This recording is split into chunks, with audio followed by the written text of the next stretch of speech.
Om Shanti. Good morning. अव्यक्त बाप दादा रिवाइज 3 मार्च 1988। आज हम सुनेंगे 15 अगस्त 2021 में। अव्यक्त महावाक्य का सार है, होली कैसे मनाएं तथा सदा काल का परिवर्तन कैसे हो। आज सर्व के भाग्य विधाता बाप अपने होली हंसों से ज्ञान रत्नों की होली मनाने आए हैं। मनाना अर्थात मिलन मनाना। बाप दादा हरेक अति स्नेही सहज योगी, सदा बाप के कार्य में सहयोगी, सदा पावन वृत्ति से पावन दृष्टि से सृष्टि को परिवर्तन करने वाले सर्व होली बच्चों को देख सदा हर्षित होते हैं। पावन तो आजकल के गाए हुए महात्माएं भी बनते हैं, लेकिन आप श्रेष्ठ आत्माएं हाईएस्ट होली बनते हो, अर्थात संकल्प मात्र स्वप्न मात्र भी अपवित्रता वृत्ति को दृष्टि को पावन स्थिति से नीचे नहीं ला सकती। हर संकल्प अर्थात स्मृति पावन होने के कारण वृत्ति दृष्टि स्वतः ही पावन हो जाती है। न सिर्फ आप पावन बनते हो, लेकिन प्रकृति को भी पावन बना देते हो। इसलिए पावन प्रकृति के कारण भविष्य अनेक जन्म शरीर भी पावन मिलते हैं। ऐसे होली हंस व सदा पावन संकल्पधारी श्रेष्ठ आत्माएं बन जाती हो। ऊंचे ते ऊंचा बाप हर बात में श्रेष्ठ जीवन वाले बनाते हैं। पवित्रता भी ऊंचे ते ऊंची पवित्रता, साधारण नहीं, साधारण पवित्र आत्माएं आप महान पवित्र आत्माओं के आगे मन से मानने का नमस्कार करेंगे कि आपकी पवित्रता अति श्रेष्ठ है। आजकल के गृहस्थी अपने को अपवित्र समझने के कारण जिन पवित्र आत्माओं को महान समझकर सिर झुकाते हैं, वह महान आत्माएं कहलाने वाली आप श्रेष्ठ पावन आत्माओं के आगे मानेगी कि आपकी पवित्रता और हमारी पवित्रता में महान अंतर है। यह होली का उत्सव आप पावन आत्माओं के पावन बनने की विधि का यादगार है, क्योंकि आप सभी नंबरवार पावन आत्माएं बाप के याद की लगन की अग्नि द्वारा सदा के लिए अपवित्रता को जला देते हो। इसलिए पहले जलाने की होली मनाते हैं, फिर रंग की होली व मंगल मिलन मनाते हैं। जलाना अर्थात नाम निशान समाप्त करना। वैसे किसी को नाम निशान से खत्म करना होता है तो क्या करते हैं? जला देते हैं। इसलिए रावण को भी मारने के बाद जला देते हैं। यह आप आत्माओं का यादगार है। अपवित्रता को जला दिया अर्थात पावन होली बन गए। बाप दादा सदैव सुनाते ही हैं कि ब्राह्मणों की होली मनाना अर्थात होली बनाना। तो यह चेक करो कि अपवित्रता को सिर्फ मारा है या जलाया है। मरने वाले फिर भी जिंदा हो जाते हैं, कहाँ ना कहाँ श्वास छिपा रह जाता है। लेकिन जलाना अर्थात नाम निशान समाप्त करना। कहाँ तक पहुँचे हैं, अपने आप को चेक करना पड़े। स्वप्न में भी अपवित्रता का छिपा हुआ श्वास फिर से जीवित नहीं होना चाहिए। इसको कहते हैं श्रेष्ठ पावन आत्मा। संकल्प से स्वप्न भी परिवर्तित हो जाते हैं। आज वतन में बाप दादा बच्चों के समय प्रति समय संकल्प द्वारा व लिखित द्वारा बाप से किए हुए वायदे देख रहे थे। चाहे स्थिति में महारथी, चाहे सेवा में महारथी, दोनों के समय प्रति समय के वायदे बहुत अच्छे अच्छे किए हुए हैं। महारथी भी 2 प्रकार के हैं। एक है अपने वरदान व वर्षे की प्राप्ति के पुरुषार्थ के आधार से महारथी, और दूसरे हैं कोई ना कोई सेवा की विशेषता के आधार से महारथी कहलाते दोनों ही महारथी हैं, लेकिन जो पहला नंबर सुनाया स्थिति के आधार वाले, वह सदा मन से अतीन्द्रिय सुख के, संतुष्टता के, सर्व के दिल के स्नेह के प्राप्ति स्वरूप के झूले में झूलते रहते हैं। और दूसरा नंबर सेवा की विशेषता के आधार वाले तन से अर्थात बाहर से सेवा की विशेषता के फल स्वरूप संतुष्ट दिखाई देंगे। सेवा की विशेषता के कारण सेवा के आधार पर मन की संतुष्टता है। सेवा की विशेषता कारण सर्व का स्नेह भी होगा, लेकिन मन से व दिल से सदा नहीं होगा, कभी बाहर से कभी दिल से। लेकिन सेवा की विशेषता महारथी बना देती है, गिनती में महारथी की लाइन में आता है। तो आज बाप दादा महारथी व पुरुषार्थी दोनों के वायदे देख रहे थे।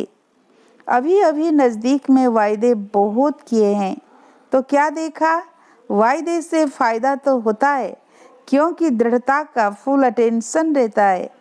वार वार वायदे की स्मृति समर्थी दिलाती है। इस कारण थोड़ा बहुत परिवर्तन भी होता है, लेकिन बीज दबा हुआ रहता है। इसलिए जब ऐसा समय व समस्या आती है, तो समस्या व कारण का पानी मिलने से दबा हुआ बीज फिर से पत्ते निकालना शुरू कर देती है, सदा के लिए समाप्त नहीं होता है। बाप दादा देख रहे थे जलाने की होली किन्होंने मनाई। जब बीज को जलाया जाता है तो जला हुआ बीज कभी फल नहीं देता। वायदे तो सभी ने किए कि विति को विति कर, जो अब तक हुआ, चाहे अपने प्रति चाहे औरों के प्रति, सर्व को समाप्त कर परिवर्तन करेंगे। सभी ने अभी अभी वायदे किए हैं ना। रू रिहान में सभी वायदे करते हैं ना। हर एक का रिकॉर्ड बाप दादा के पास है। बहुत अच्छे रूप से वायदे करते हैं, कोई गीत कविता द्वारा, कोई चित्रों द्वारा।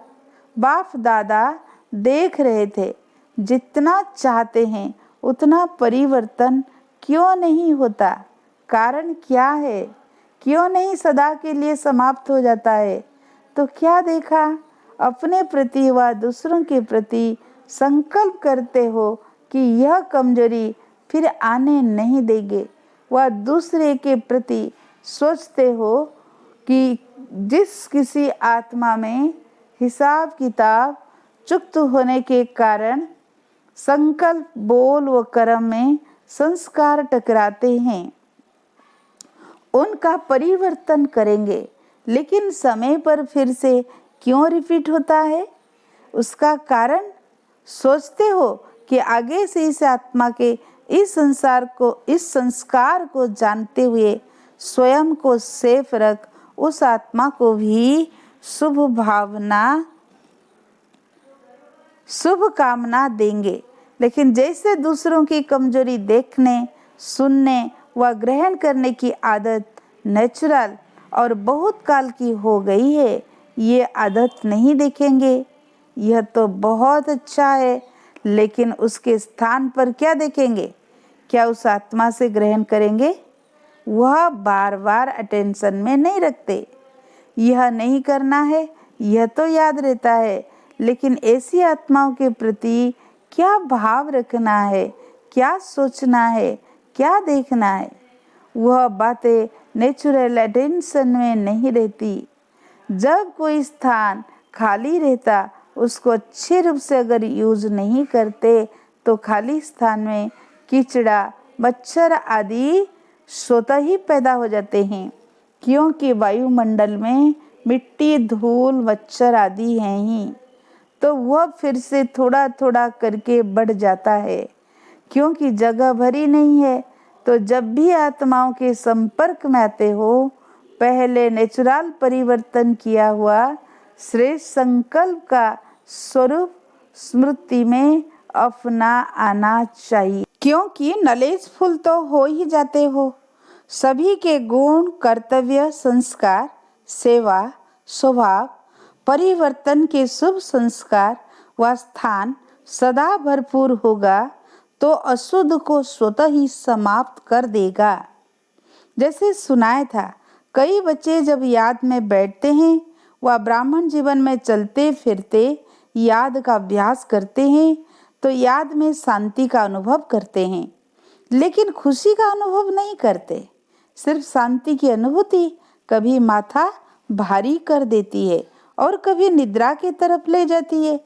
शांति की स्थिति के साथ खुशी नहीं रहती, तो जहाँ खुशी नहीं वहाँ उमंग उत्साह नहीं होता और योग लगाते भी अपने से संतुष्ट नहीं होते, थके हुए रहते हैं, सदा सोच की मूड में रहते, सोचते ही रहते।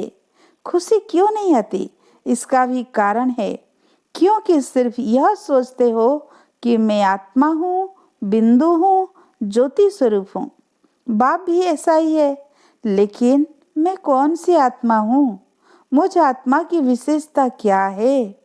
जैसे मैं पद्मा पदम भाग्यवान आत्मा हूँ, मैं आदि रचना वाली आत्मा हूँ, मैं बाप के दिल तख्त नशीन होने वाली आत्मा हूँ। ऐसे ही जब स्वयं के प्रति व अन्य आत्माओं के प्रति परिवर्तन का दृढ़ संकल्प करते हो तो स्वयं प्रति व अन्य आत्माओं के प्रति शुभ श्रेष्ठ संकल्प व विशेषता का स्वरूप सदा इमर्ज रूप में रखो तो परिवर्तन हो जाएगा। जैसे यह संकल्प आता है कि यह है ही ऐसा, यह होगा ही ऐसा, ये करता ही ऐसे हैं, इसके बजाय यह सोचो कि यह विशेषता प्रमाण विशेष ऐसा है। जैसे कमजोरी का ऐसा और वैसा आता है, वैसे श्रेष्ठता व विशेषता का ऐसा वैसा है, यह सामने लाओ।